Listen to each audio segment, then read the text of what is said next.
Here's an interesting aha moment that I just had. I just took Charlie to the vet because he's a Cocker Spaniel, and so he's got big old floppy ears, and they've been driving him nuts lately. In the last couple nights, he's kept me up, driving me nuts because of his scratching. So God bless the mobile vet in town. They were able to sneak him in. And vet cleaned them out, gave me some stuff for them, so now I have some work to do for the next week, which will be difficult since I'm on my own, Earl. But the vet bill was $372.15. And to some people that might seem like a lot. For me, it's part of owning a pet. You have to take care of it. And I don't think twice about spending money on vet appointments if there's something going on with the dog, because I want them to be healthy. If I were to turn around and spend that $372.15 on myself, however,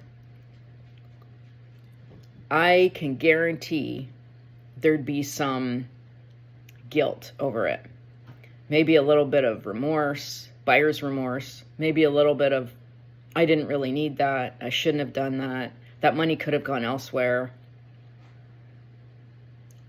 So that's pretty amazing right there, to think about how I will, without question, spend the money on my dogs or cat or kids without any guilt whatsoever. And yet, if I want to spend money on myself, there's usually some level of guilt involved. And I've definitely gotten better with this over the years because I've worked on it. But here's what it comes down to. Feelings of unworthiness. That's at the heart of it. Like, I work full-time while I'm off on stress leave right now, but I have an income. And I'm responsible. I pay my bills. I try to do the right things for me, for my life. So it's not that money's an issue. It's literally a lack of worthiness. And that's where the guilt and the second guessing and the shame comes from. Now, I didn't create this on my own. Obviously, it came from somewhere. And for me, it came from my childhood. My husband and I joke about this, but I have a very clear memory that has come up many times in my life about my dad scolding me after I talked him into buying me a cassette tape, because I'm that old, of Lionel Richie. Yeah, he scolded me, and I felt horrible. I felt embarrassed and ashamed. I felt like I didn't deserve it and shouldn't have asked for it. And the problem was, I thought it was on a sale rack, so I figured it would be safe to ask for because it was on sale. Turns out it wasn't on sale. It was one of the few times, but the clearest time that I remember my dad, I'm sweating just talking about this. I remember my dad, and I can still hear it in his voice right now. You know what assume did? It makes an ass out of you and me. Like those, when people use that word to this day, I still cringe. So there was a lot of guilt and shame that came from that.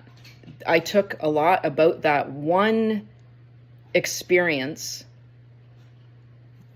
I took a lot of that and made it mean something about me, about my value, about my worth, about my right to ask for things that I want or need or desire in my life.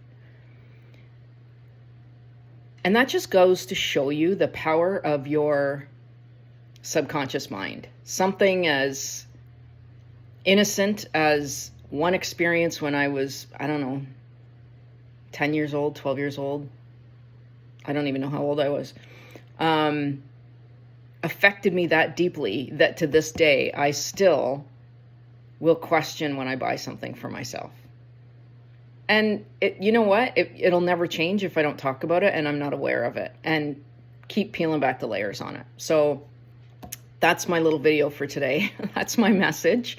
If you find that you have the ability to spend money on your spouse or your kids or your dogs or whoever, but you don't give yourself the same grace and you guilt yourself when you buy something, maybe have a little think about where that might have come from.